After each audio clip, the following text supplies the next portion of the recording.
Morning, David. Morning, John. How are you? Good. How are you doing? I'm doing good, thank you. All right. Getting out on the boat at all? Not at all. Uh, Oh, Too busy, unfortunately. yeah. That's too bad. Yeah. Yeah. And then today they're gonna start, I think they're gonna start digging around my house to raise it. Well, Yeah, that's good. Yeah. yeah. How long does that take? I think 8 to 12 weeks. Ah, Yeah, yeah. yeah, Well, good luck with that. yeah, it's very stressful. Yeah. You got a lot going on. Thank you. I can just picture it collapsing. Yeah. The icing on the cake. Yeah. Uh, John, morning, guys. Morning, David. Good Morning, morning. Tony. Guys, I do it. life is good. Weather's nice. The storm, we didn't get, I would wish we'd had a little more rain than we did. As long as it's going to be cloudy and windy, I would have liked a little more rain, but we're back to Yeah. normal now. So it's good. Yeah, Yeah. Great. Yeah. it's actually been very cool and very nice. Yeah, this morning. Okay, it's 8:58. In 2 minutes, we will begin. All right.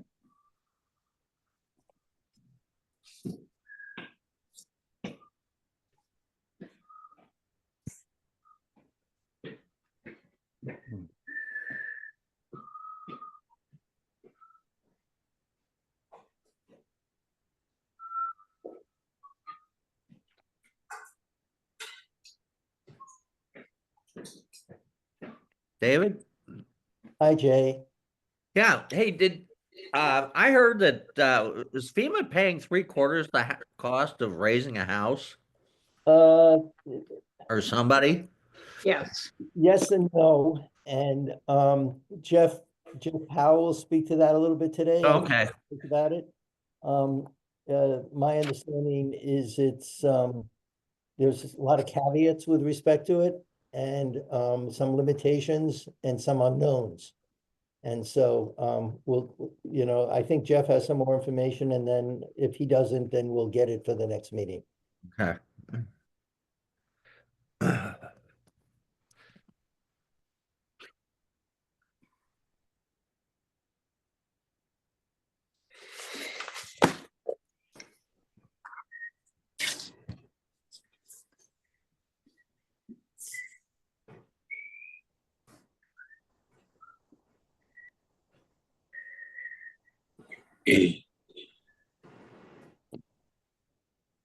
Oh, it's 9 o'clock. Okay, good morning, everyone. I welcome you to the March 11th meeting of the Captiva Community Panel.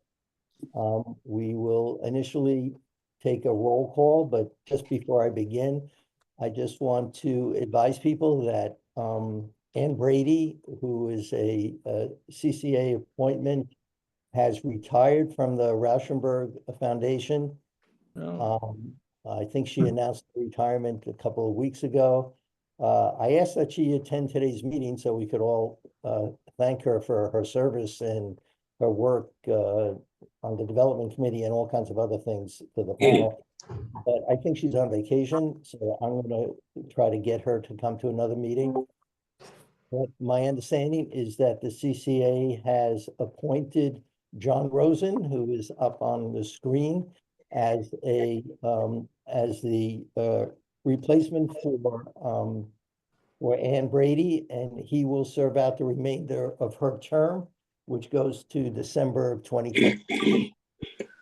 And then, obviously he will be available to get reappointed after that if he so desires and if this so desires. So anyway, I'm going to take a roll call.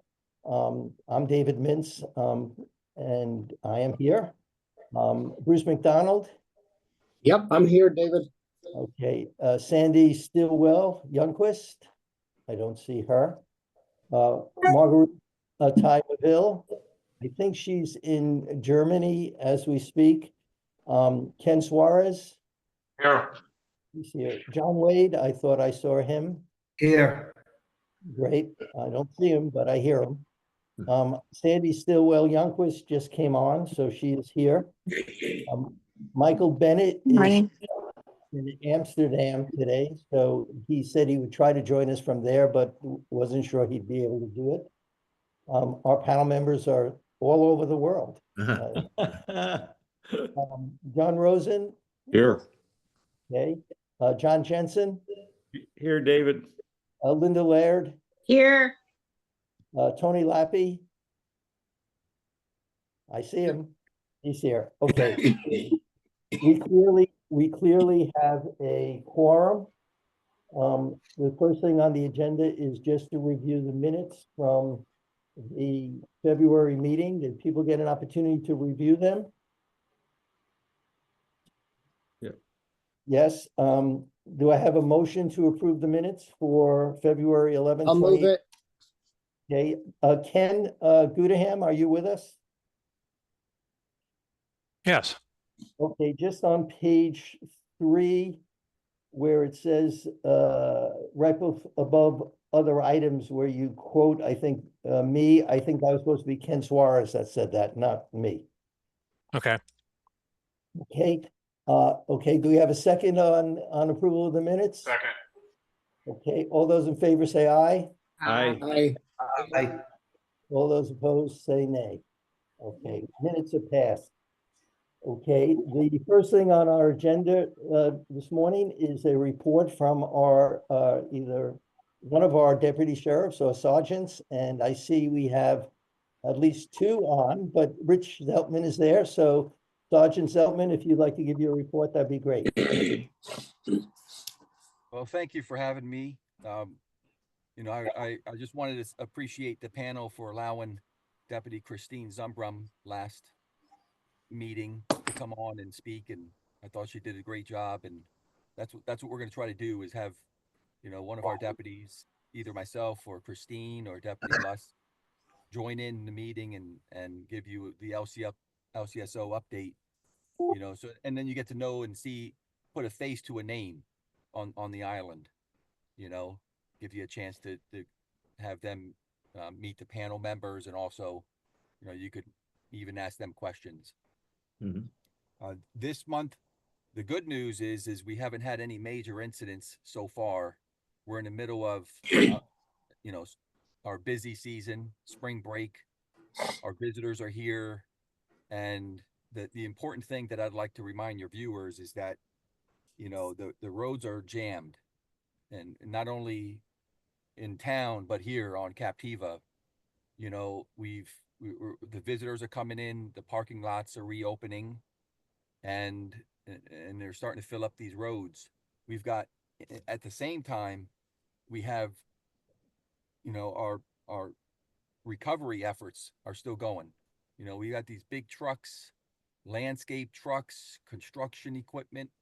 We've got trucks on the road, and we got flaggers on the road blocking traffic and moving the road down to 1 lane, which is causing a backup.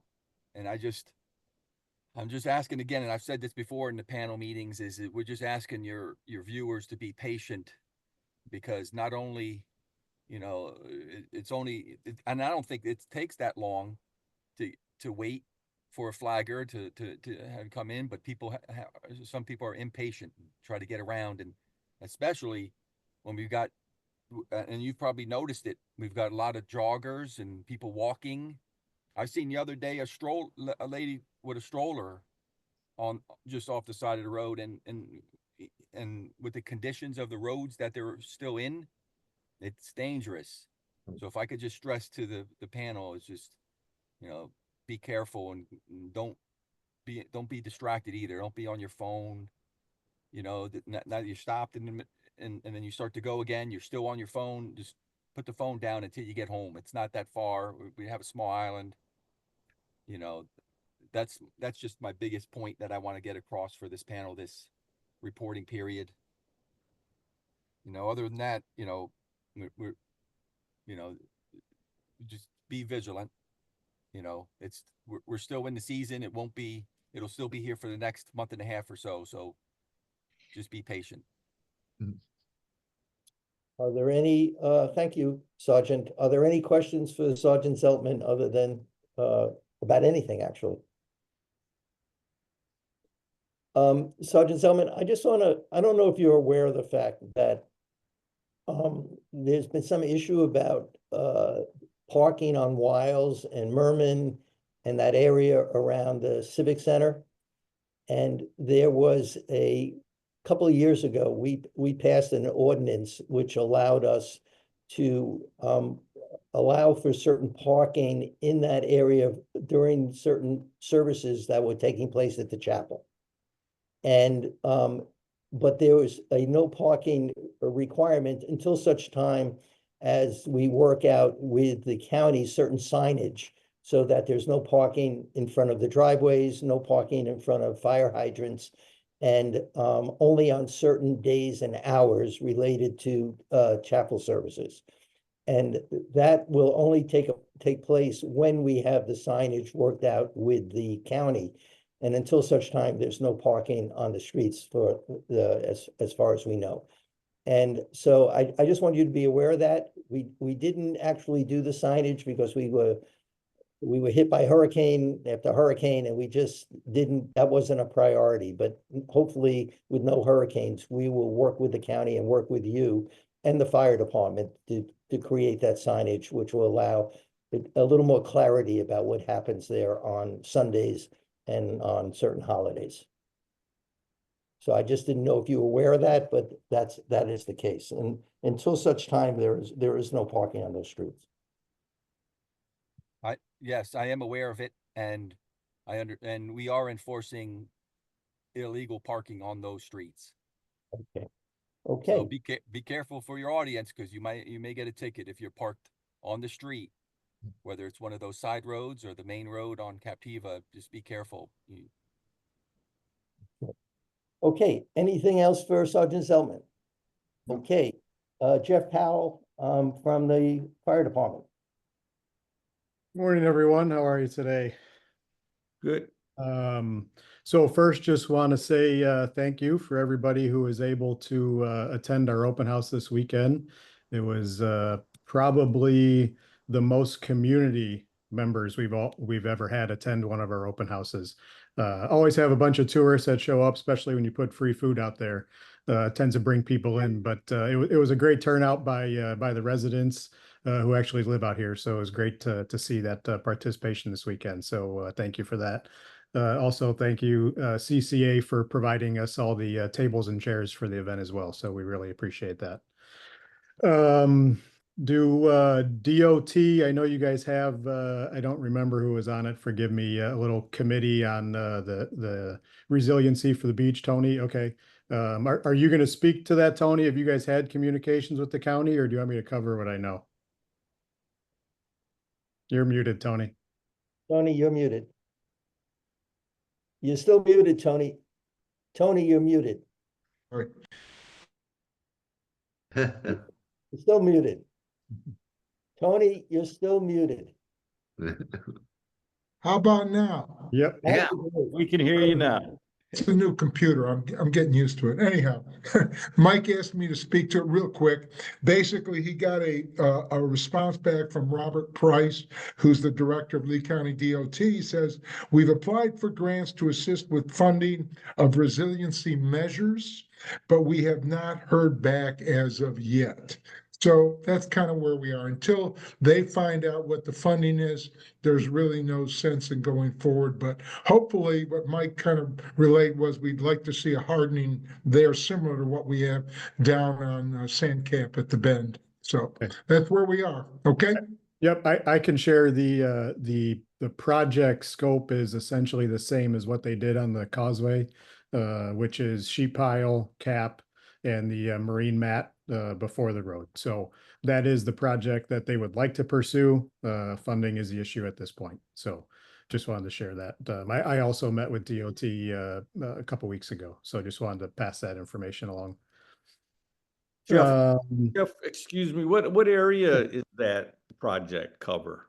So that was in the area, call it, of Jensen's on the Gulf, south. They South. didn't elaborate on how far in each direction, but the goal is definitely the area we just lost the road and have almost lost in multiple other storms. So I do know basically that Tween Water stretch for sure is the area that they want to do that project. I don't know the specifics of how far around the corner or how far south, but that general area. Okay, thank you. Do you have So- any idea on how far south? Again, I do not, just a general area. Yeah, they didn't share any specifics. Okay, thanks, Jeff. Next, we're just watching, it's that time of year, watching legislation that's out there. I'm sure everybody's seen the governor and all of our representatives speak multiple times on eliminating property taxes. Sure, as an owner of a property in Florida myself, sure, I'd love to not pay property taxes. But you're going to pay that number somewhere. And just keep in mind what those property taxes pay for. Myself, the sheriff's department, the roads, schools, basically everything that's run by a county, city, or special district is what your property taxes pay for. So if they're going to eliminate a property tax, it's going to have to be made up somewhere else. So we're like everybody else, just watching stuff that's being thrown out there and just kind of seeing what happens with it. So lastly, I know David had mentioned the Elevate Florida and whether I had some answers for that. So I do have a whole document of information that I can share. I'll hit some of the highlight points, and then if there's anything that you guys had specific questions that I don't cover, feel free to ask those, and I'll let you know if I have that information as well. So if that works for you, David. That works. Obviously we all know the program that's out there. It's a 75-25 match. The application has been released. Is there a deadline? No, currently FDEM has not put a deadline on this program. They do have a max amount of funds, but they're not putting at this point a deadline on it. I can tell you there are over 3,000 applications already, and that was as of 3 weeks ago. So it's well beyond that. From my understanding, they have about enough money for they're hoping around 900 structures. So well over what has already applied at this point. One of the big ones, are property owners required to maintain ownership of their home for a certain period? No, you are able to sell your property if you choose. However, the property will be subject to deed restrictions that includes continuing with the NFIP insurance policy requirements. That goes along with the other question of, do I have to have flood insurance after I elevate? Yes, you do. No matter what zone you're in, if you use this program, that property has to maintain program through NFIP. Does the program pay relocation costs during the project? Yes, they do. It is part of that 25% match. The relocation is up to the homeowner to find their own relocation location, and the time will be dependent on how long the project actually takes with the contractor that's selected. I can tell you their timeline. How long will it take from filling out application to completion? Application submittal, less than 1 week. Application review, 1 to 4 months. Decision and approval, 2 to 3 months. Construction, 3 to 9 months. Closeout, 1 to 3 months. How confident are they in their 3 to 7 month time frame for decisions? They said they understand is a very aggressive time frame, but that is the one they are committing to. I do not have a whole lot of confidence in that time frame myself, but we shall see. Insurance, I've already covered that portion of it. Is a property owner eligible if they already have a contract with the vendor? Yes, you are eligible, but you would be required to use the contractor selected by the state. So if I'll use David as an example. He mentioned, so if David's already got a contractor with, is it Davy Shoring, I believe might be doing yours. So if you already have a contract out there with Davy Shoring to elevate your house, FDEM comes back and says, yeah, we'll pay the 75%. You would have to cancel your contract with Davy Shoring at that point, which I'm sure there's a penalty if you do that. And then you'd have to go through the process of the vendor that FDEM chooses and allows you to use. So you are not precluded from doing it, but I'm sure there would be a penalty on your end because of your contract already in place. Are vendors already chosen for the program? No, they are not, which is why I'm very skeptical on their time frame that they have out there, because they haven't even secured vendors to do the work yet. Will property owners need to demonstrate that they have their cost share before applying? You will not have to prove you have the funds for the 25% before. However, you will need to pay that 25% upfront before the project starts as you sign your documentation with the state. So a lot of people were concerned that they had to pay the 100% of the cost upfront, and then they got the 75 back. That's not the case how it's going to work. They're basically going to go through, you get approved application, they come out, they do their surveys, and then you'll have a contract, you look at it, it's going to say this is how much it's going to cost. Then you've got to stroke the check for 25% of that upfront, and then the project will start after that. Can property owners provide their cost share through small business loan? Yes. If you're able to fund that and work that out with the SBA, then they don't care how it's paid, just as long as it gets paid. Are second story conversions an eligible technique as opposed to elevation? The answer is no. A lot of homeowners wanted to basically abandon their first floor of a block house, build the second floor on top of it, and consider that elevation. The state will not allow that type of mitigation measure for this project. It sounds like their biggest concern is a lot of houses, although they may be block, slab on grade, whatever they are, were not designed to have a second story on top, nor are they designed to allow water to flow through like a traditional elevation project with pilings does. So they're concerned about that issue with it. So that does not qualify. Will Elevate Florida coordinate with local jurisdictions to obtain construction permits? Yes, it is up to the county to issue those permits as in any other construction project. So you'll be assigned a vendor, and then yourself, that vendor, are the ones in charge of that permitting, not the state. Does the term turnkey encompass decks, stairs, ramps, mechanicals, and other components? Yes. This 75% is supposed to be 100% turnkey. That includes mechanicals, plumbing, electrical, decks, stairs, whatever is needed and required to make that a livable structure at that determined height. It does not include ADA accessibility. If those are required, there's other avenues that you have to go through and forms and accommodations to try and get extra funding through FEMA to make that happen. So you just have to, I'm assuming, qualifying forms of why you have to have ADA accessible to work through that.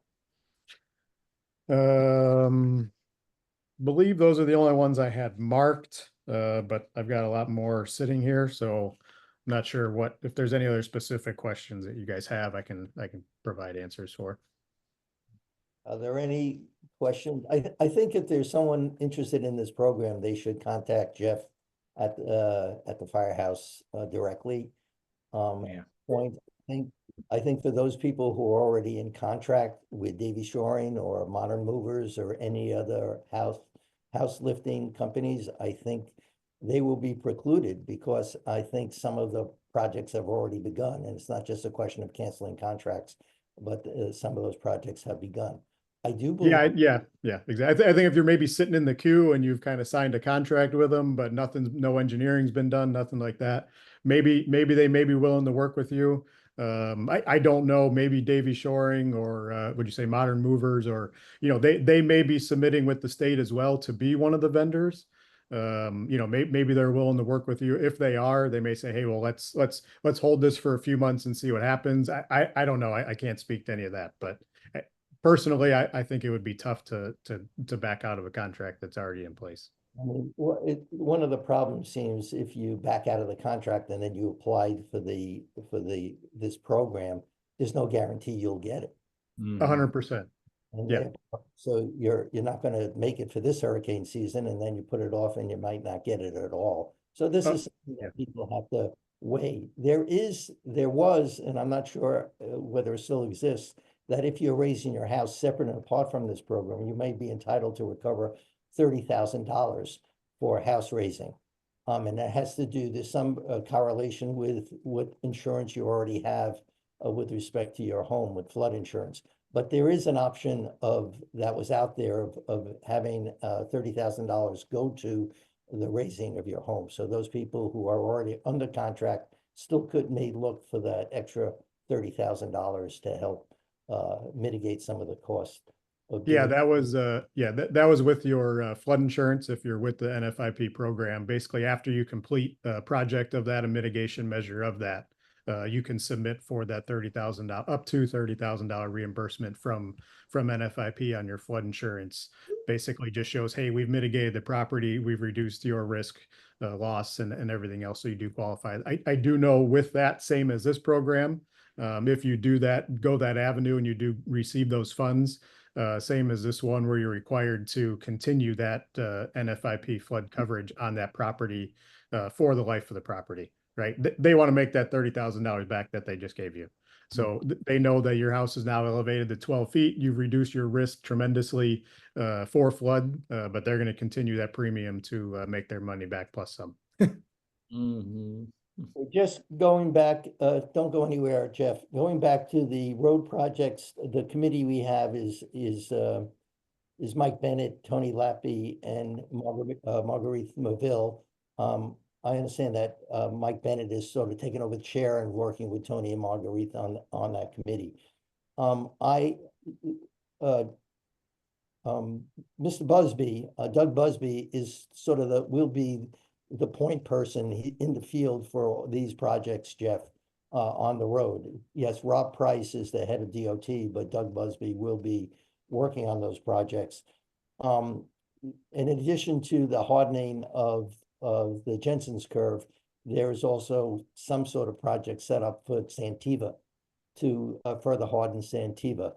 Same, same project type. Sorry, I didn't speak to Santiva as well, but you're correct. It's the same type of project. Yes. Right, and that'll be done in conjunction with the city of Sanibel, but Yes. with the DOT taking the lead. So those are very important projects for Captiva. Yes. Both sides of the Blind Pass Bridge. As we mentioned last month, I don't think they're doing anything with the bridge itself at this point. I think they felt fortified it during the last storm, but that's something that we have to keep an eye out. I was Correct. also advised, and this I guess relates to John, he's going to give his report soon too, but I was also advised that the sand that's piled up on from the Jensen's curve south to basically Twin Waters, that sand is because it keeps coming over onto the shoulder, and they have those cones there, which makes it impossible for people to bicycle or walk along that sector of Captiva Drive. They are going to be moving those piles of sand back towards the beach about 4 feet with heavy equipment, starting, I believe, this week. And then they're going to be clearing the shoulder so that people can walk and bicycle on that shoulder. And we'll probably either remove the cones or set them back off the shoulder. So they're aware of the fact that the sand keeps pouring out onto Twin Waters stretch, and they're going to try to mitigate that. How that ties in with the CEPD projects is something that CPD will have to work with the county on. But they are definitely aware of the fact that the sand is pouring onto the road and that should start this week.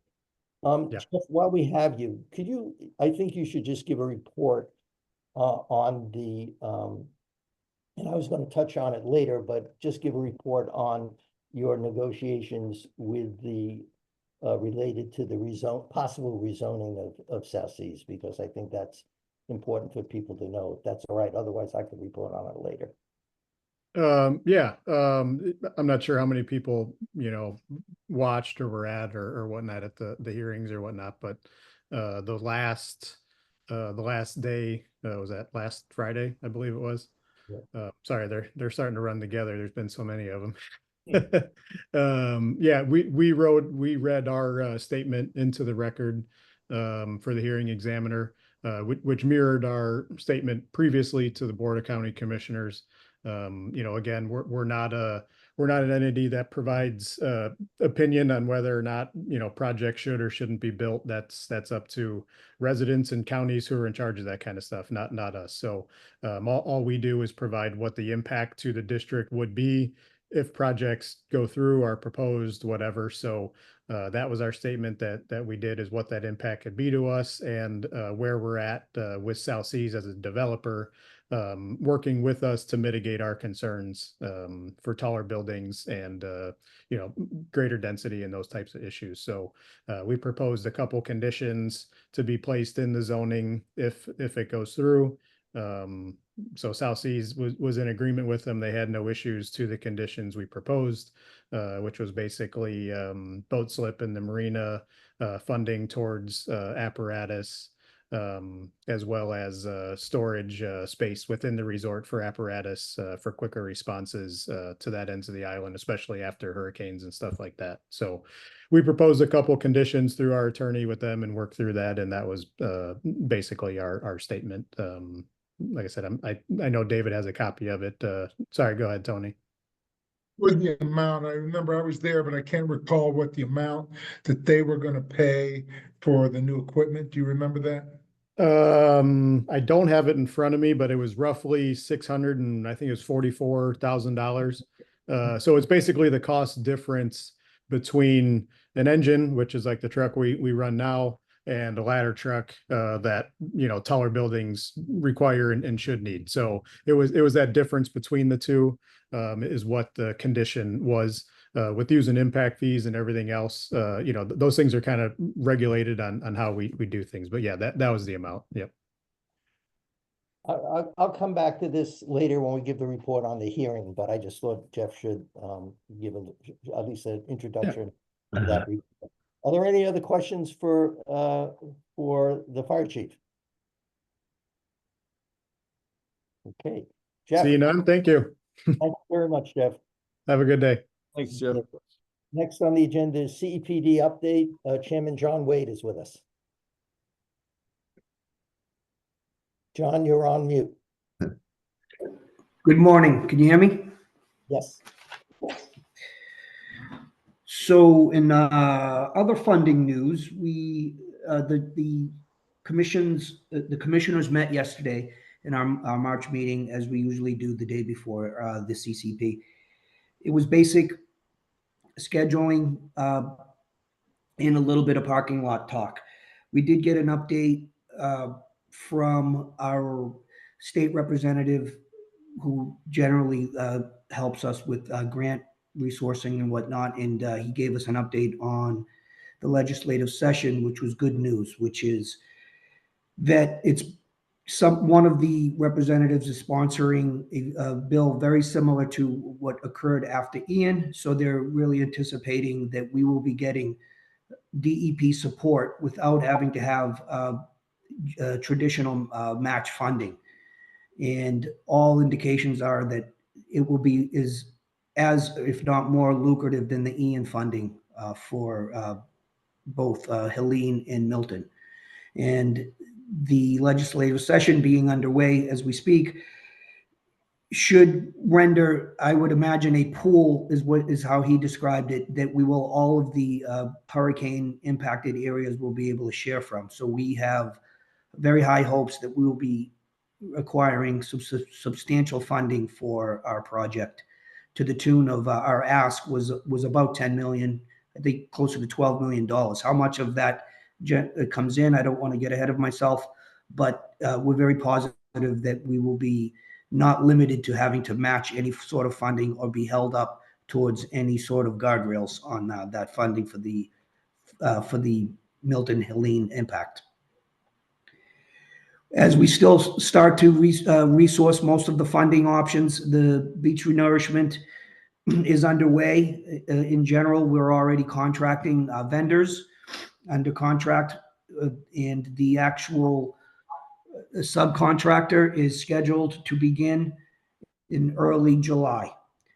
They will be bringing in their equipment in June and preparing the beach, and you'll start to see activity probably starting around the second week of June, with full-on beach dredging starting right after the holiday on the 4th, with anticipation that we would be done by Labor Day. We are finishing up our apportionment, tentative apportionment report. in the economic study with our economist and as well as our engineering group who took on the damage report. I'm not sure if the panel is familiar with that report. It's essentially a study that has to be done per our legislative authority that addresses the apportionment of any sort of referendum spending.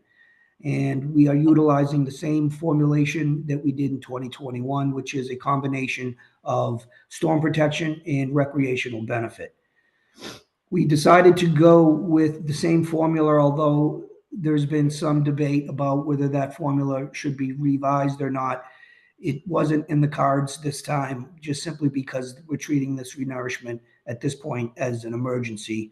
And to start the formula in the economic analysis all over again would have taken too much time. But going forward, after this renourishment is completed, we do anticipate having a secondary review and bringing in another consultant to give our options on what may be other alternatives in future beach renourishment apportionment. This tentative apportionment, per our mandated legislation, has to be brought before a public hearing, which we will be announcing at the end of this month, and will be scheduled for our next meeting on, I believe, April. I don't know the exact date. Our next meeting, I believe, is in, I'd have to pull up the calendar. April 7th. So please be aware, you'll get a beach brief and it'll be announced in the media as well. But a heads up, we will be having a public hearing to allow the public any comment and input on the tentative apportionment. The apportionment is similar to 2021 in that it is made up of 5 zones, I believe, maybe 6 zones, which will each have their own millage rate. It's completely tentative because we do not know what the final cost share is going to be for the community. And that formula will be approved by the board after the hearing. And then as we go forward and we substantiate all of the work and put in for our grants and secure the final cost sharing with the state DEP and the county, we'll be able to do a final apportionment report, which will probably be sometime in late August. And at that point, the final apportionment will be announced to the public for the 2026 tax roll. That's that. That's the big part of what's going on pre-beach renourishment. Secondary to that is we are also courting banks right now for our financing. We have gathered about a half a dozen interested banking partners. We'll see how that works out. They're all interested right now, but we know that we haven't really got it too much into the details. We're doing a Q&A with them right now, getting them up to speed on the type of project that it is, and we'll be getting their term sheets within the next 14 days. We hope to have the financing agreement in place by the next meeting in early April. What else? In the last meeting, we did engage a beach cleaning service. And I'm bringing it up because I wasn't too happy with the results, and I didn't know if the CCP had any observations on how that went after the red tide surge. There were a lot of neighbors that were asking me about whether they were beginning or ending. There was a lot of activity on the beach, but there was still fish after they had left. So we didn't really understand what exactly the beach cleaning service was up to. And they told us that they were making multiple passes, but even when I inspected it, I saw that there was still a lot of fish left back on the beach. So I'm questioning how effective they were, and we're going to be looking into that as well. We still continue to have ATV and golf cart activity on the beach. I'm not sure if that's something that others have experienced. I've had numerous complaints. We are reaching out to the golf cart companies to emphasize the rules and regulations of that. We think a lot of it has to do with, obviously it's the busy season, but also the lack of dunes in the village area. It just makes the beach more accessible to, the teenagers and whatnot with the golf carts.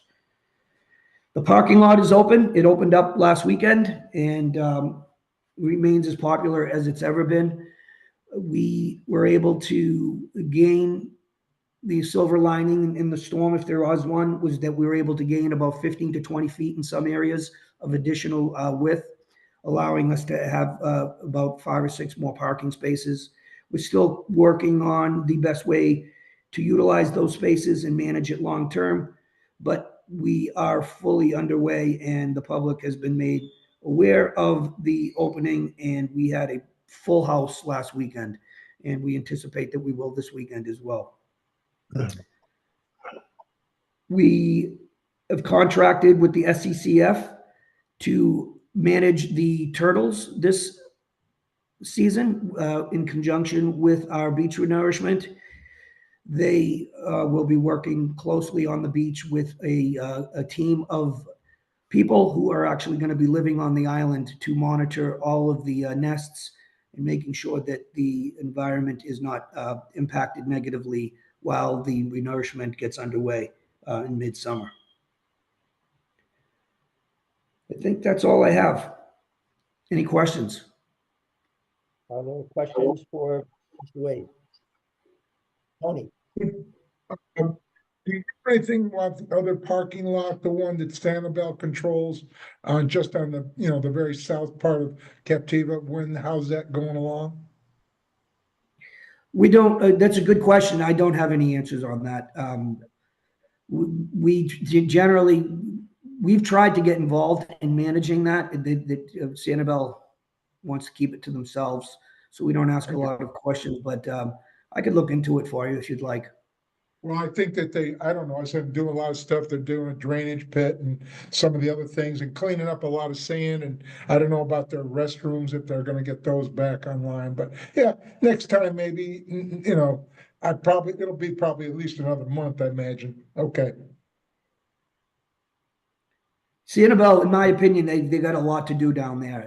It'd be nice to know exactly what their plans are. I think it's a big part of our island, as it's the gateway in and out, right? And I've maintained to the other commissioners as well that I feel going forward, we really should be more hands-on in what goes on down at the bridge.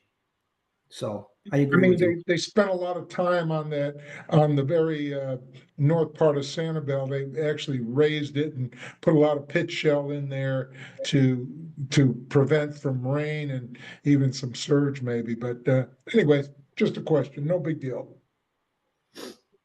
Yeah, John, there was some discussion of putting some retention pond in there or some sort of water retention area down near that Turner Beach. So it might be useful if we can find out what actually is going on. Yeah. Well, there used to be one, if you remember visually. There was a fairly large, what I would consider like flood control area. It just got mostly covered up. I can't imagine why it wouldn't come back. It was put there for a reason. Yeah, I think that's what they're working on. And I think the equipment that they're using for that retention area is then going to be moved to Twin Waters to push back the sand that's piled on the Vincent's Road. I think it's the same equipment.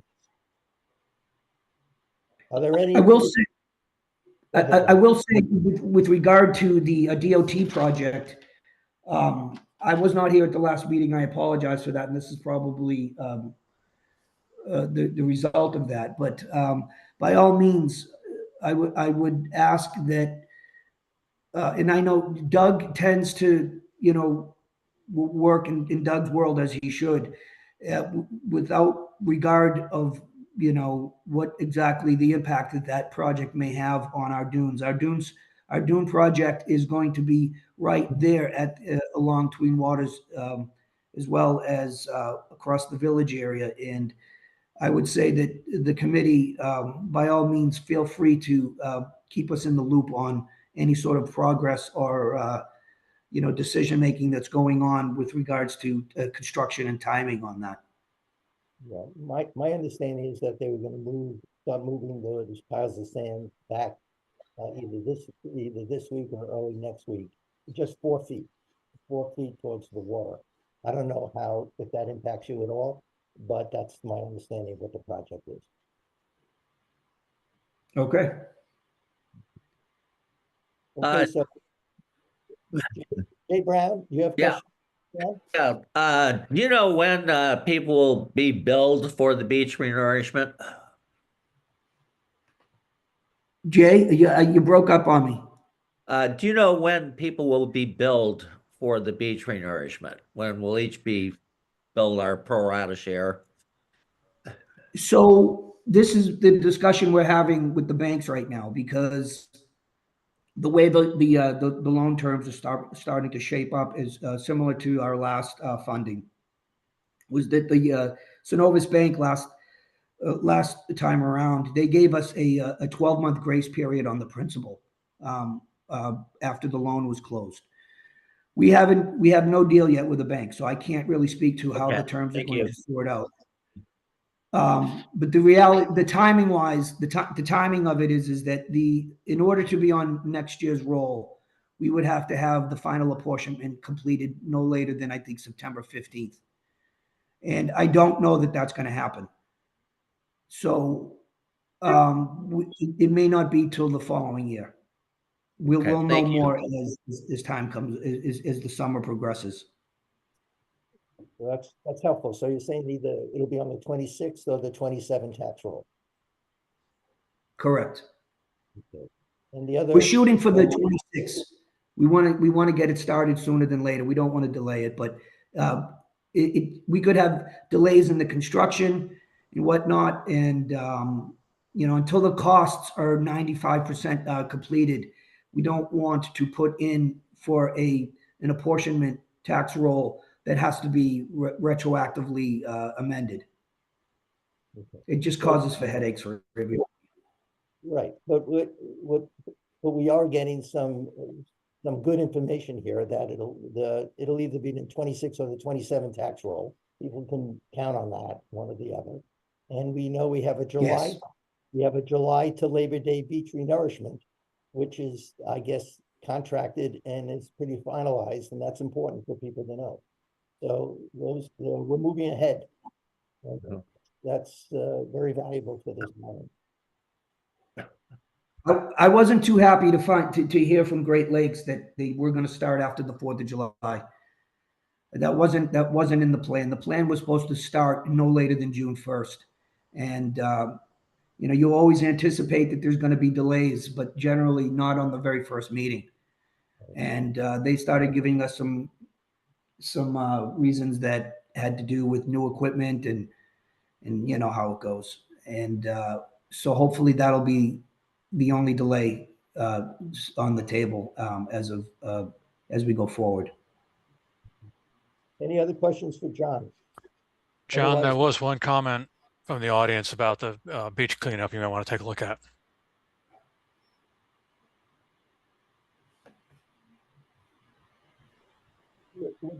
One of the chat, there was a comment about the lack of success of the beach cleanup machine. That's what Ken was talking about.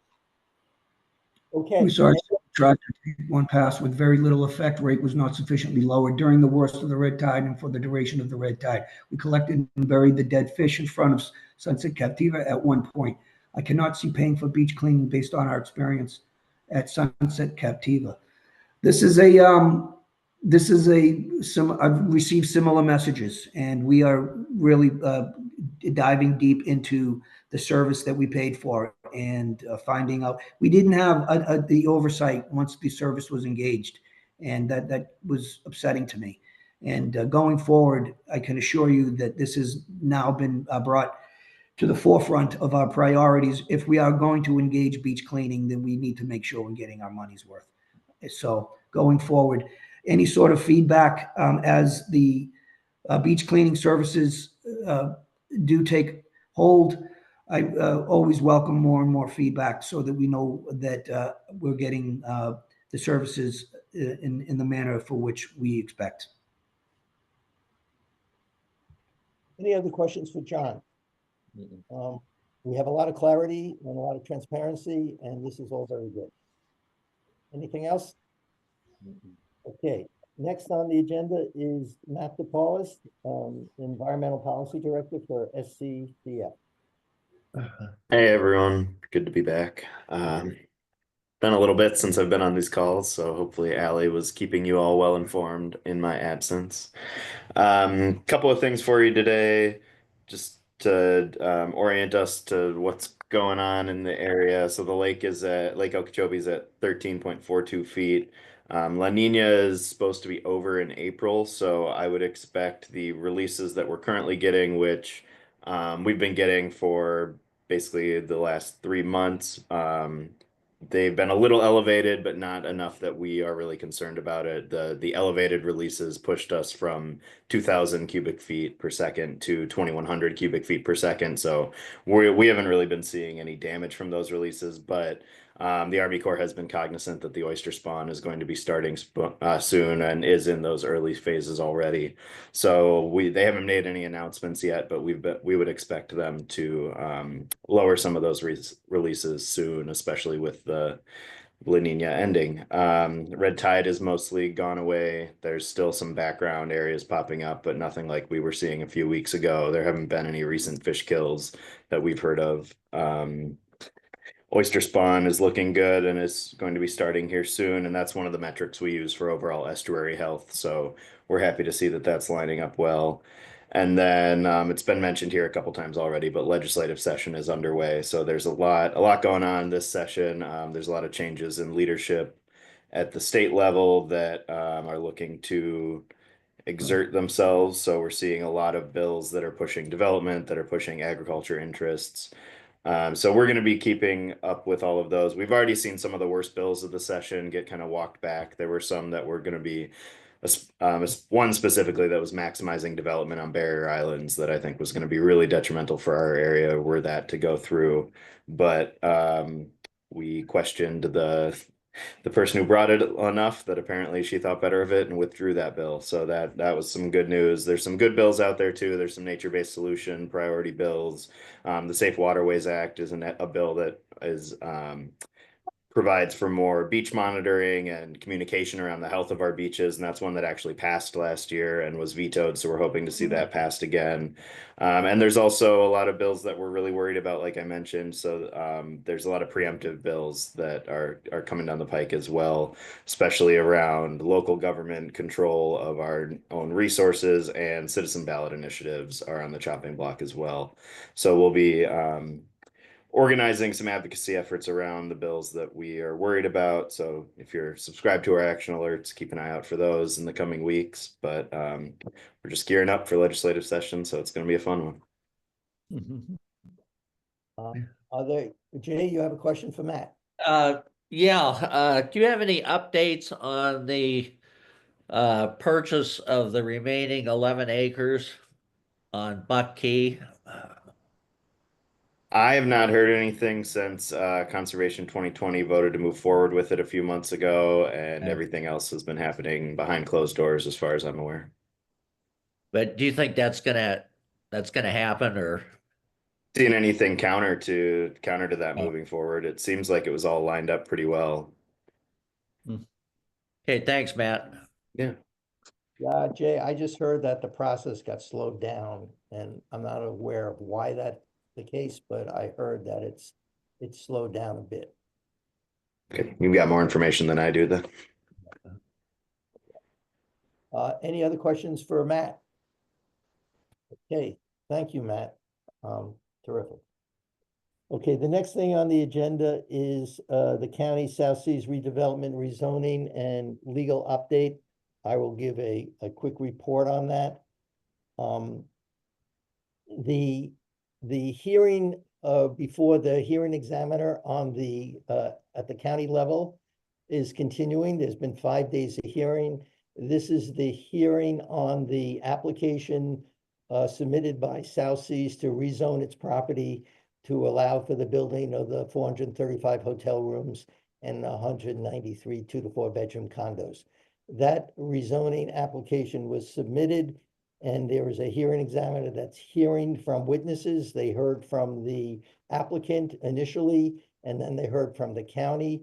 The county actually was recommending approval of that rezoning application.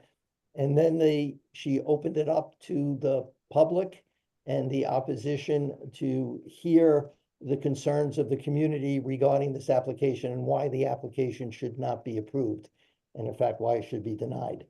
The Protect Captiva, CCA, panel, SCCF, City of Sanibel, the whole Protect Captiva coalition at this point have produced 25 separate witnesses so far opposing the application. The witnesses included, as I said, CCA representatives.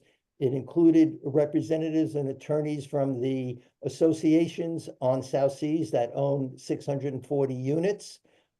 They testified. Lawyers for the timeshares testified in opposition. Lawyers for the 12 other associations testified in opposition. We had a traffic expert explaining how traffic is going to increase, make it even worse than it is today. He testified. We had a planner testify. We had an attorney and a planner testifying as to the problems with the siting of their beach house restaurant, which invaded basically the easement that people have public right to get to the beach on, and also the roof of the beach house restaurant was hanging over the Plantation Road. So there are a lot of issues that related to this application and why it should be denied.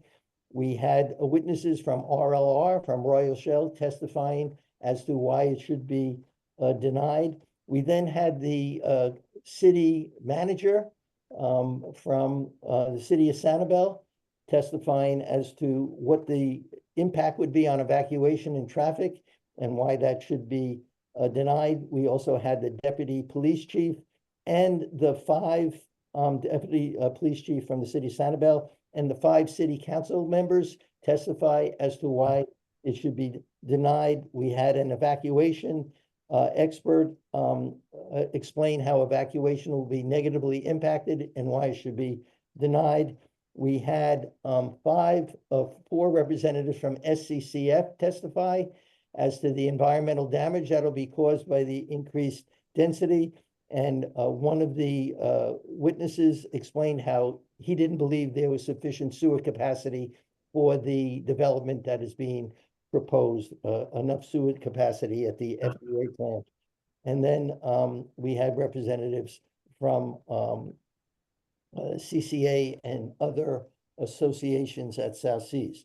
What was interesting with the letter from the Captiva Island Fire Control District, which is that though they got agreement, tentative agreement, if a rezoning takes place, that South Seas would pony up money to pay for the ladder truck and some of the other needs that would be related to the increase in density.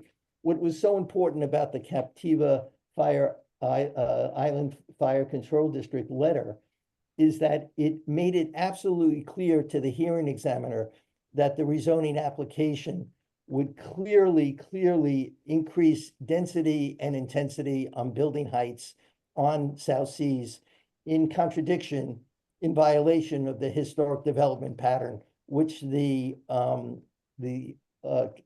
comprehensive plan requires.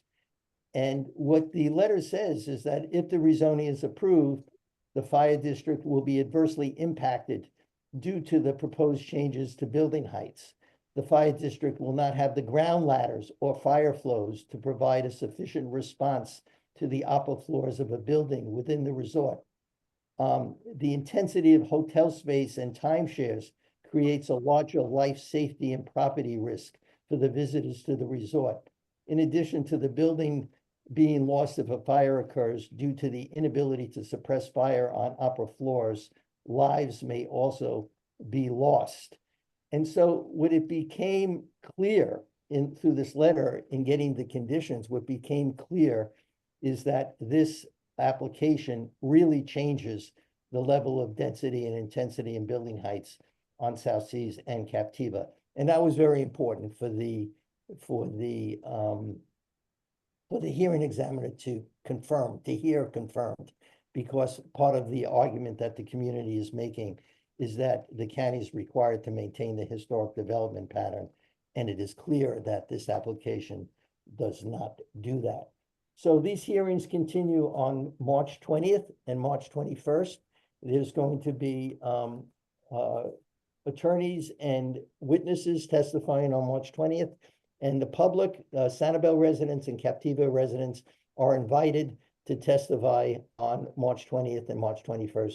You just show up and we will put you on the list and you will have an opportunity to speak. A lot of people have been waiting to speak, but it's been taking longer than we anticipated. And these hearings will go on probably beyond the 21st of March.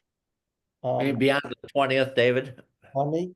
Beyond the 20th and the 20th, the next day, the hearings are to resume. We would hope everybody who wants to speak to come on the 20th. It may spill over to the 21st. And then after that, it will spill over to have rebuttal for the applicant and county staff to rebut a lot of the testimony, if they so choose, that has been offered by the opposition to this application. I think that our witnesses have been excellent. They've raised incredibly serious issues with respect to evacuation and public safety and the historic development pattern and the protection of a barrier island and the environmental impacts. And so we're hopeful that the hearing examiner recommends denial to the Board of County Commissioners. David, do you think the hearing examiner, if there's 50 of us getting up on the 20th, going into the 21st, and we're all basically saying the same thing, that, you know, this violates the historical pattern of development, and that's why we all have our homes here and so forth, is she going to tolerate listening to 50 people saying the same thing, or do you think she'll shut it off? I don't think she will. I think she will definitely tolerate it. I think she's been incredibly generous in listening to the community about this. I think she will continue to allow people to speak. I think if it's very duplicative, she will ask, are you basically saying the same thing? And politely we'll just ask people to state that they're basically saying the same thing. But I think it's important for her to know that there's virtually no one that supports this application other than the applicant. And I think it is important that she hears from the community. Yes, Tony. I'm available on the 21st to go there. What would be the best time for me to show up? So I understand if I get there, who knows, right? It's one of those deals.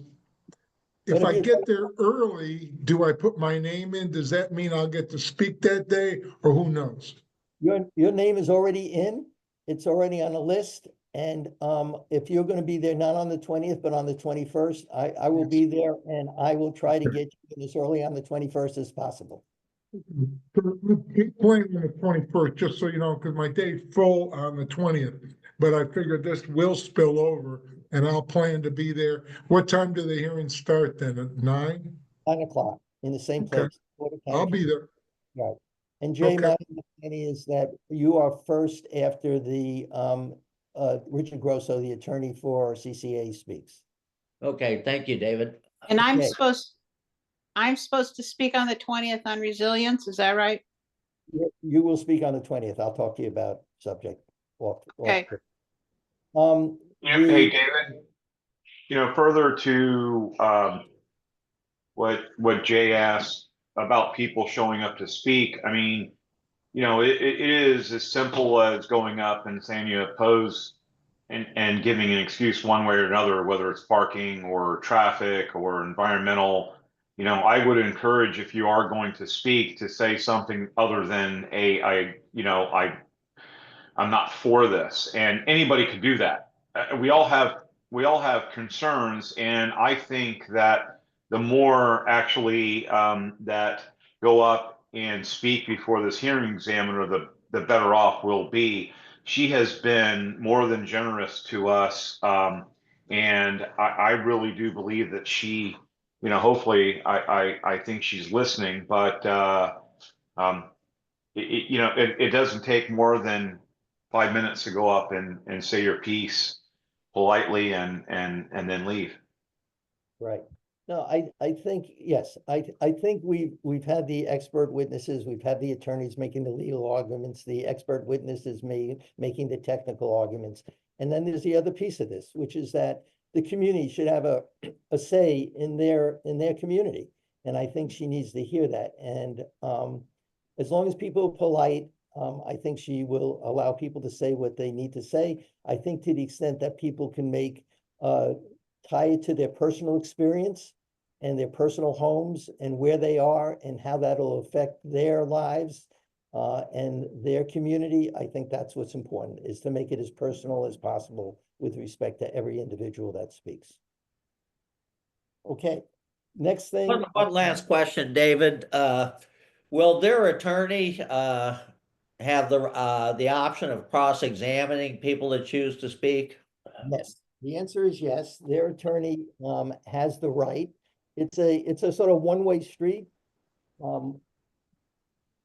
We have the right to we don't have the right to cross-examine their witnesses, but they have the right to cross-examine our witnesses. It's just the way this process is set up. It is a question about due process, but it's not the hearing examiner's decision. This is the process that the legislature and the county has set up.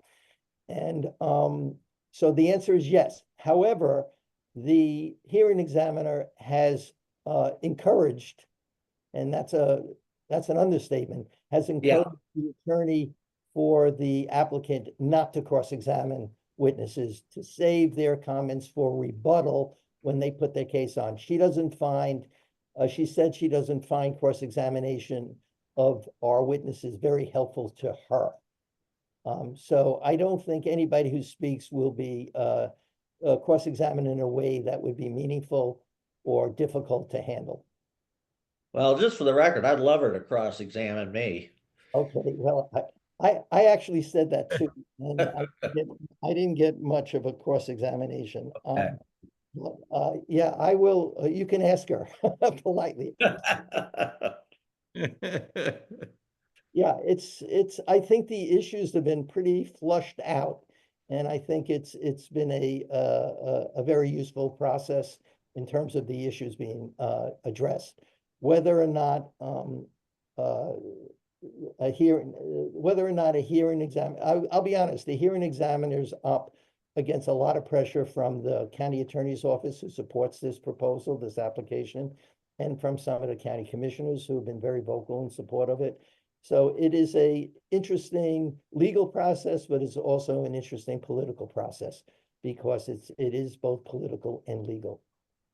We have a tremendous amount of hope, given the reputation of the hearing examiner and her integrity, which people speak very highly of. We are hopeful that she will make a very good and reasoned decision on this. Okay, but the county commissioners or the county attorney, are they just free to stop by her office whenever they like and to keep talking about, why this is good for Lee County? They're not talking to her, no. Okay. The applicant in the county attorney's office and the county staff, they're free to talk among each other. But I don't think anybody's approaching the hearing examiner and lobbying her. I think she's being treated as a judge in this matter, and I don't think anybody's having ex parte conversations with her. Okay, thank you. Okay, just to add on this, the CCA and Protect Captiva have retained appellate lawyers to handle the appeal of the settlement agreement case, the one that limited all development to 912 units. The county and South Seas have appealed that, and we've retained the law firm of Brannick, Berman, and Sider. They are appellate lawyers, very, very highly regarded, and they're going to be defending this decision. This is Judge Schenko's decision We don't know when this will be heard. It could be a year from now before that gets heard. But these lawyers are on the case. And the Richard Grosso, our attorney for CCA and Protect Captiva, has just appealed the DOA decision, the decision that held that the code amendments that started this whole process are arguably consistent with the plan, and that decision is going to be appealed. I have to take 2 minutes off for a second. Ken Goodham, could you just, are there any questions about any of this legal stuff before they're starting to dig around my house, and I just have to tell them something about the raising of the house. So, Ken, could you just handle your next thing on the agenda is the survey. So could you just handle that, and I'll be right back. Sure. Okay. A draft copy of the survey is included in the packet for those of you who haven't had a chance to read it. It was put together with input from the sheriff's office and the fire district, particularly Chief Powell had a couple of good questions or areas he wanted to pursue. I've tried to set it up with an intro that shows the scope of the storms you want to cover, which is basically Ian forward. And the concentration has been essentially on communication before and after the storm and things that people are concerned about that we can then pursue further. It's really not meant to come up with answers as much as to give us some better refinement of the things we will do in either public meetings or by bringing in other consultants. So rather than go through each question, which is rather boring, I would encourage you just to quick read it and see if you have any questions or concerns. My plan is to do it as an online survey, of course, because that's the easiest way to get it out to the far-flung community, using probably one of the survey platforms online that's pretty easy to monitor and pull data back from. Once we are happy with it here, I would get it out as soon as possible to allow at least 3 weeks for people to respond, with the hopes that if we're happy with it after today's meeting, we might be able to come back in April with some feedback. But again, if there's changes you want, I'm certainly happy to slow it down. I don't want to rush this through. Where did you distribute that survey, Ken? Where was it distributed? It's in the packet that was sent to everybody over the weekend. Yep. Okay. Keep going past the first 2 pages and it's there. All right. The other thing that just as a caution, Chief Powell did ask for the opportunity to have his board weigh in at their meetings today. So they may have some minor suggestions, which I would reflect in there. I'm guessing they'll probably be in the same line of everything that comes along. So with that, anything specifically you'd like to discuss about this? Any questions you've got about the direction of it? Yeah, I had some things, Ken. We can send them to you, and everybody can do that, and then you'll have the information. But I thought the number 4, I'm not sure that was helpful at all. I might suggest that, question 4 get removed. That was actually from Chief Powell. Oh, okay. That's, I mean, and so that's why I put it in basically at his request. Okay, and then when you talk about posts on websites, I'm not sure people will understand that you're talking about the panel, the CCA, or Sanibel, or whatever. So you just have to clarify what you mean by post on websites so that people know what you mean by that. And the other thing I was just going to suggest is that if you can ask people what they thought was done well, what was not done well, and how they think things could be done better, a little more specific, so that people don't have to answer in generalities, but can think about what they thought was good, bad, and indifferent, and whatever. Okay. And then on number 8, I'm not sure that I understood exactly how one would want to respond to that when it says issue in text box. Just that has to be sort of clear. That was more from my notes, and I couldn't get it put together to send it out to you in a way that would be intelligible. What I would do is say, you've ranked your issues, pick your top 3 and explain in a brief text why that's important to you. So I would ask them to say, evacuation, and then explain why, improved community resilience, and explain why, communication, and explain why, to try to give them an opportunity, not just to rank their interests, but to give a little more feedback that may help to give us a sense of what they're concerned about. Yeah. Yeah, I think the more specific we can get, the better. So like when you say improve resilience, I'm not sure what people would say with respect to that. But if you want to say improve the roads and, in other words, some real specific things about what you mean by resilience, if we can break that down, makes it easier for people to respond. If somebody asks me, how would you improve resilience? I'm not even sure how I would answer that. You know what I mean? Whereas if you ask me, do you think we need to do something better with the streets, or something better with flooding, or something better with the bridge, or something better with sand? How did we handle sand after the storms? Those kinds of things. I think it's just easier for people to relate to. Okay. Any other suggestions for Ken? I would encourage people to email Ken or text Ken and give him suggestions so he can sort of work on this with the fire department, right?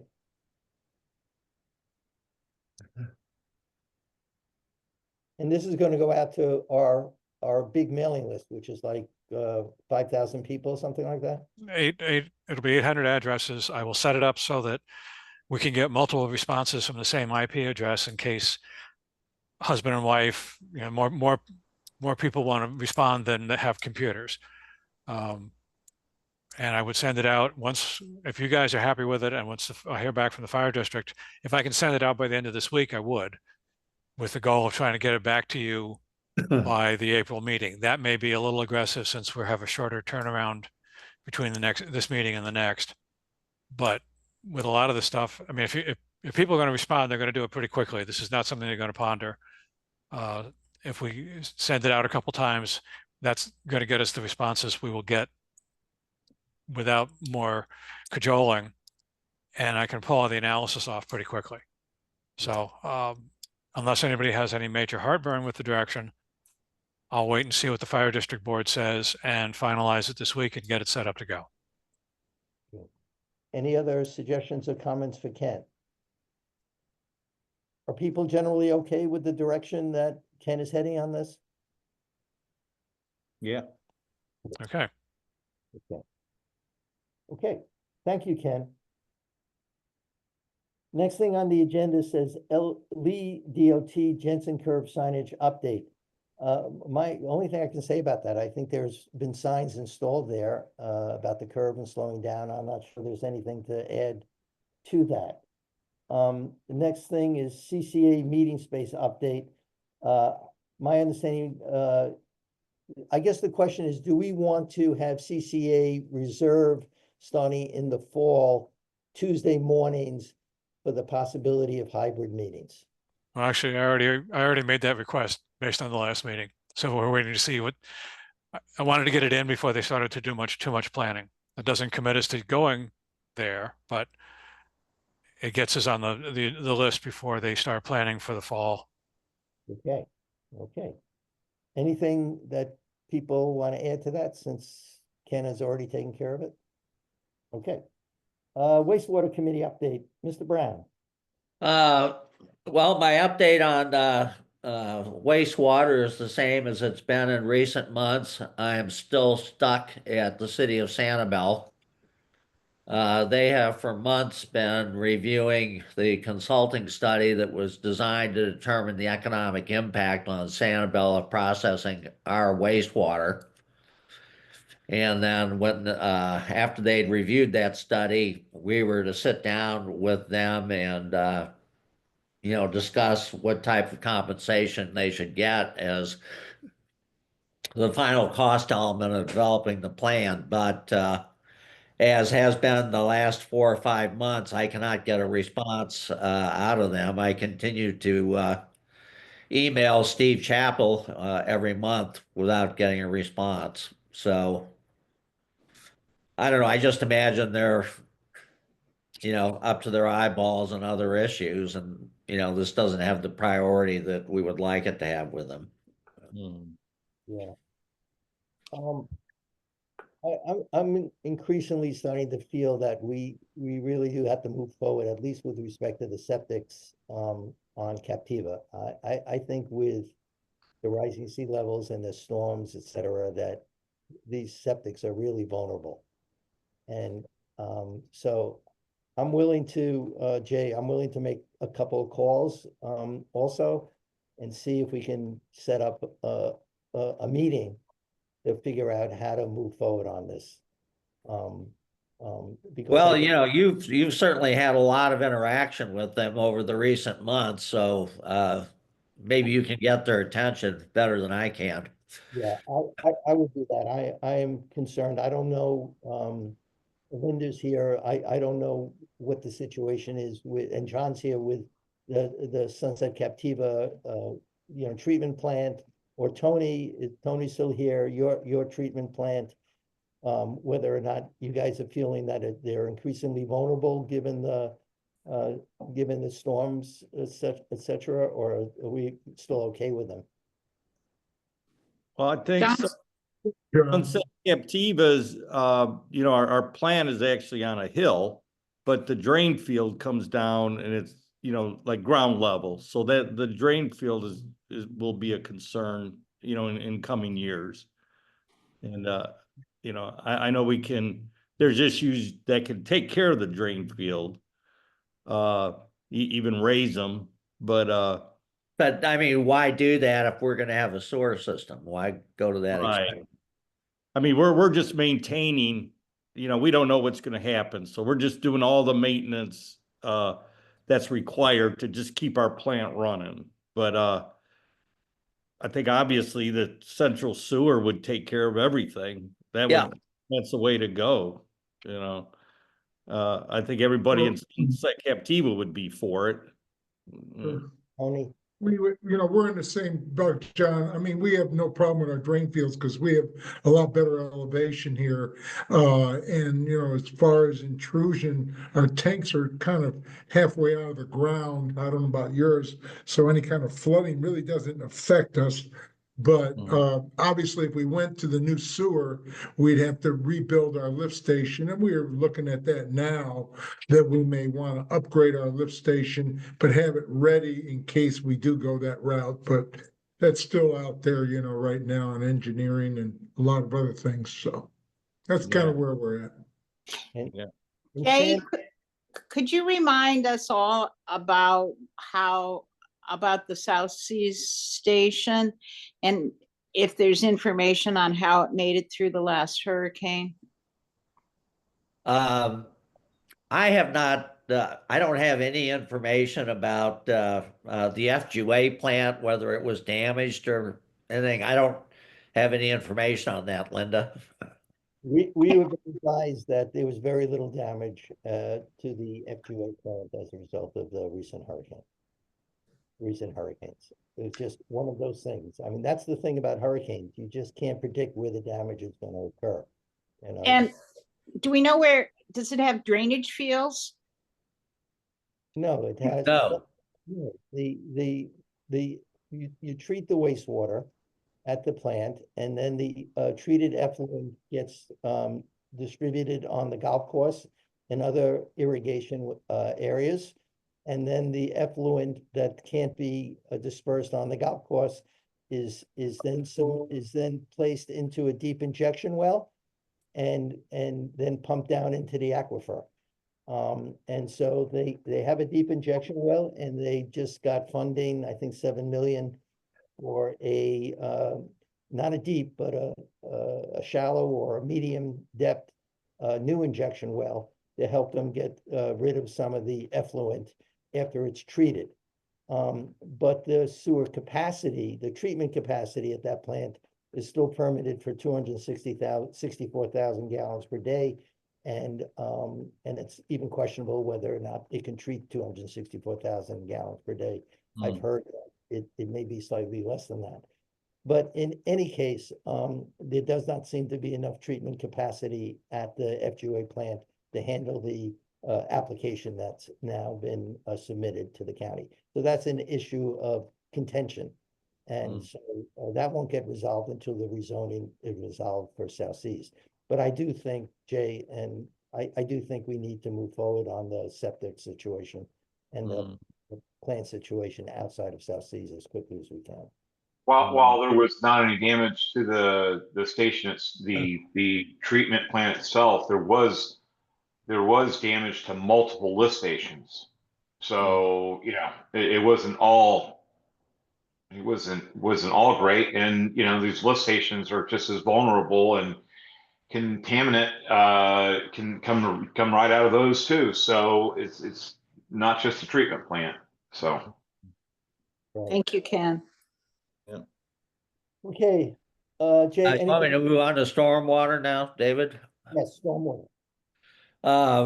Okay, so you know, we were successful in getting, I believe it was $200,000 funded to develop a basic engineering plan for a stormwater system for the village.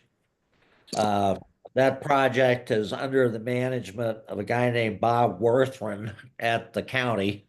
David Worthman, right. Thank you. Yeah, David Worthman at the county. I've had a discussion with him. He said that for the next 3 months, they are going to be detailing final elements of the contract with the engineering firm that they selected to do the project. The engineering firm is Johnson, Merriman, and Thompson, who everybody just calls JMT. So, you know, I told him we had a committee, we're raring to go, raring to help him. And he said, be patient. I've got at least 3 more months of work to do with this engineering firm before we'll start working on the project. And he assured me that that the panel will have strong input into the project, and that the engineering firm will be working closely with us in designing the system. Right. Okay. Jay, I heard Aptum said again yesterday that they're not, this project is not taking into account sea level rise. I don't believe that to be true necessarily, but is there someone, either you or I, can call to make sure that they are taking that into account? Well, I think we would do that at, you know, when they start, you know, laying out the study. And I don't know, Okay. if you tell them that sea level is going to rise, you know, a foot over the next 50 years, I don't know if that would impact the design of the system. Well, you just have to have the, yes, Yeah. I think it does impact it, but okay. All right, but you know, we have a committee, it's you, me, and John Rosen and Sandy Stillwell, I believe, if I remember correctly. Okay. Yeah, Jay, Linda, Sandy, and John. Yeah. Fabulous committee. And David Worthen is the project manager for the public works at the county. Okay. Who does he report to, David? Do you know? Well, I don't know directly who he reports to. He reports to the head of natural resources, who then reports to a deputy county manager, and then Okay. the county manager. But I don't know, like, you can look it up on the website exactly who he reports to. But he seemed very enthusiastic about this. Yeah, right. He seemed like a good guy to me. I'm not sure why it takes 3 months to finalize this, you know, contract with them, but so be it. Well, we can ask. Okay, next thing on the agenda is Development Committee. And Ann Brady was a wonderful Development Committee chair, and she's no longer with us. So we need to have a volunteer or volunteers for the Development Committee from the panel. And I don't want everybody to yell at once, so take your time and consider it. But, or maybe think about it between now and the next meeting in April. And if we don't have volunteers, then You'll name somebody. Let's find somebody. Yeah, right, right. So if somebody wants to volunteer right now, speak up. Otherwise, we will ask for volunteers at the April meeting. And if not, then we will pull straws. The short straw would be the head of the development committee. Mhm. Okay, I think what we'll do is we'll take volunteers between now and think about it between now and April. And I will make some phone calls to some lucky people to see if I could twist some arms to get them to be the head of. Well, we do have a couple of people on the panel that are very experienced in raising money, so. Okay, And it's not a heavy lift. It's, you know, you have to usually work on one event, the cruise, and help me with the letter and look for other opportunities that we can do things in the community to raise the panel's awareness and money at the same time. So it's not a full-time job. Can I just ask John while he's here, John Wade, what is exactly the status of what's his name, Alfredo, and the Guana. eradication of our favorite lizards on the island? Are you guys, did you guys contract with him to do this, and is he continuing to do it? I don't have an answer for you, Dave. There's been some talk about the funding for the iguanas, and there's been really very little mention of the actual implementation. Linda might have more information on that. I have more information on it because I've been looking at numbers. And yes, we are funding it, number one. We are catching about, I think it's 25 a week, I think. They cost about $30 an iguana. I just thought that was an interesting number. And the CEPD has applied for a grant for invasive species, which would pay for both this as an ongoing program and as a to help remove the Australian pines. So we've got did I say $500,000 grant? That our lobbyist is very positive about. But right, That's what's going on. So $30 an iguana was I thought the interesting number. Is he still coming out just 2 days a week?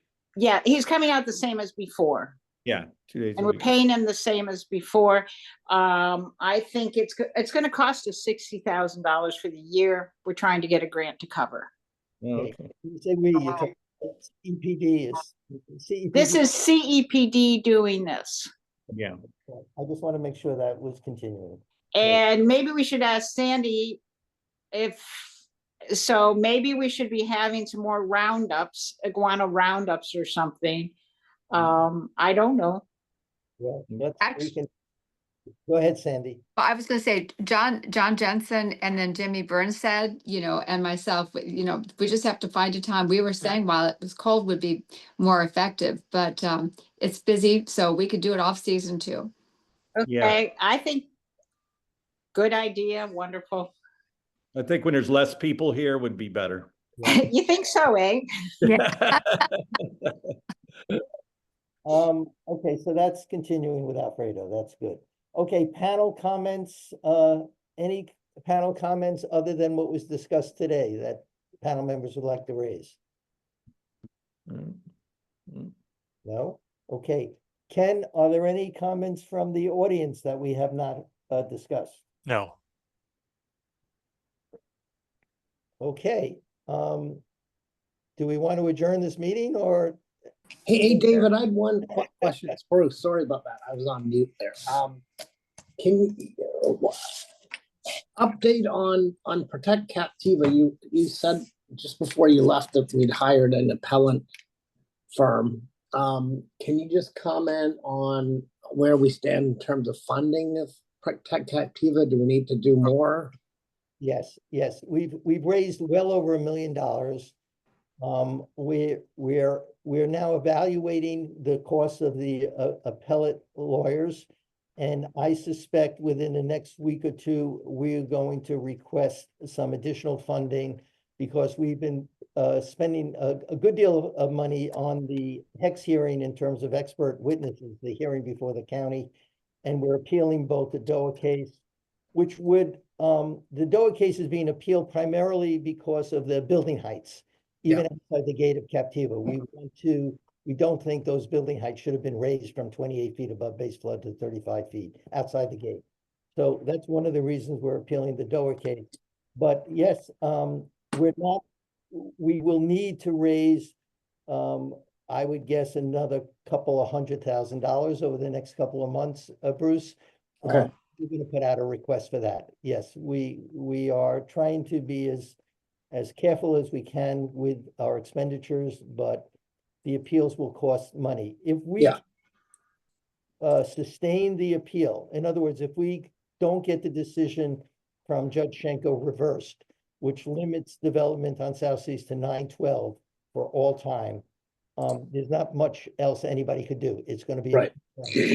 So we are making sure that we are spending whatever needs to be spent to defend that excellent decision from Judge. Right. Okay. Well, I just think it's good to get it out there that we're gonna be doing another round of fundraising. We are going to have to do that, but we wait until we really need to do that because people have been incredibly generous. And we expect that they will continue to be generous so long as they understand exactly what we're doing and why we're doing it. Yeah, sure. Okay. David, just one point of clarification. There's nothing South Seas can do about constructing all these additional units as long as the other suit outcome is enforced, where the judge found that we had a contract between Lee County and CCA that they were not to exceed 912 units. Okay. So I mean, It's as long as that's enforced, they can't do anything, can they?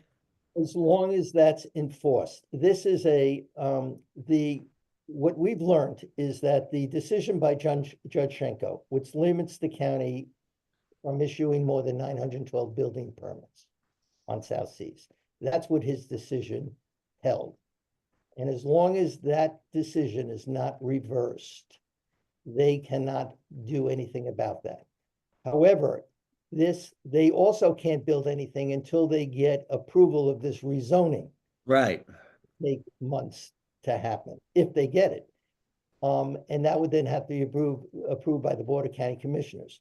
Then after they are, even if they get approval and they seek building permits, then what we would do is seek to enforce against that any issuance of building permits, the Schenko decision via an injunction.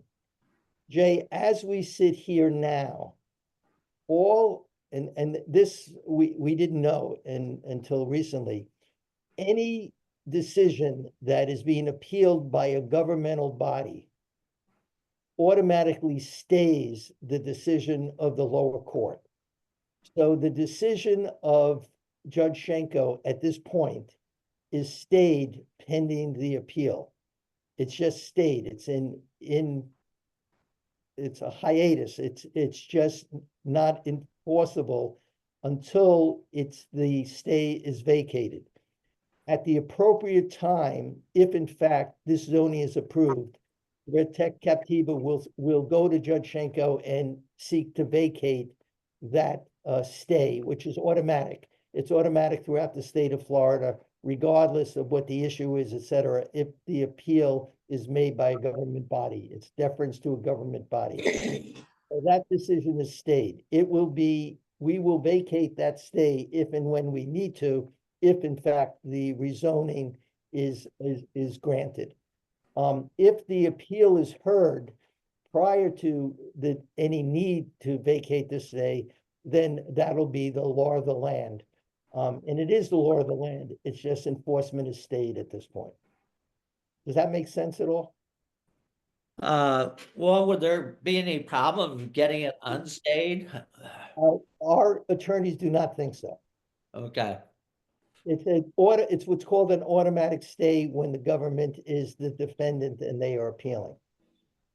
Why that is in the state of Florida, I don't know. It's a deference to government bodies, but I don't think there'd be any issue. Our hope is that the hearing examiner denies the application and therefore this becomes moot. Or the appeal is heard and resolved before the need to enforce the limitation on building permits, or we will have the stay lifted and we will seek through an injunction any attempt to issue building permits beyond the 9/12. Dave, is a possible outcome with you know, the current hearing that's going on, is a possible outcome that they could approve the rezoning, but impose limits on height or density that are different than what they're asking for? Yes, it is possible, and this is where it gets complicated. It is possible that the hearing examiner will approve the rezoning with the condition that not only they pay for the fire department ladders, et cetera, but that they put in buffers in certain places that they're asking for deviations for, and could, in theory, set a condition at 912 units. Do that. So Okay, or reduce the height of some of their buildings? the height to 45 feet above grade as opposed to 45 feet above base flood, which takes you up to 65 feet or higher. That is correct. So what we discuss among ourselves is whether or not we're asking, whether we're asking for these kinds of conditions which limit height and density, or whether we say this application is so fraught with problems that you should deny it altogether and send it to the boards. Well, And- obviously we want the latter, but I'm just saying is another possible outcome that. Is another possible outcome. That is Right. correct. Okay. That is correct. Are appellate lawyers different kinds of lawyers? Yes, they're different than trial lawyers. Trial lawyers, prepare. Okay, that's fine. They put on witnesses, they cross-examine, et cetera. Appellate lawyers write briefs and argue before the Court of Appeals and basically argue the law as opposed to trying. Oh, Right, they can't, an appellate lawyer can't collect additional evidence, is that correct? That is correct. That is Okay. correct. That's correct. they argue the law. Yeah, They are correct. That is correct. And the relationship between the facts that the lower court held and the law, the relationship between the facts and the law. But they don't present new evidence. They don't present new witnesses. They are arguing the case below and why it was either right or wrongly decided. Interesting. Okay. Any other comments? Ken, are there any comments from the public? No, there are not. Okay, do I have a motion to adjourn? Yeah, we'll make it motion. And is there a second? So, Okay, this meeting is adjourned. We'll see everybody in April. Thank you, Dave. thank Thank you. you all. Bye-bye. thank you, everybody.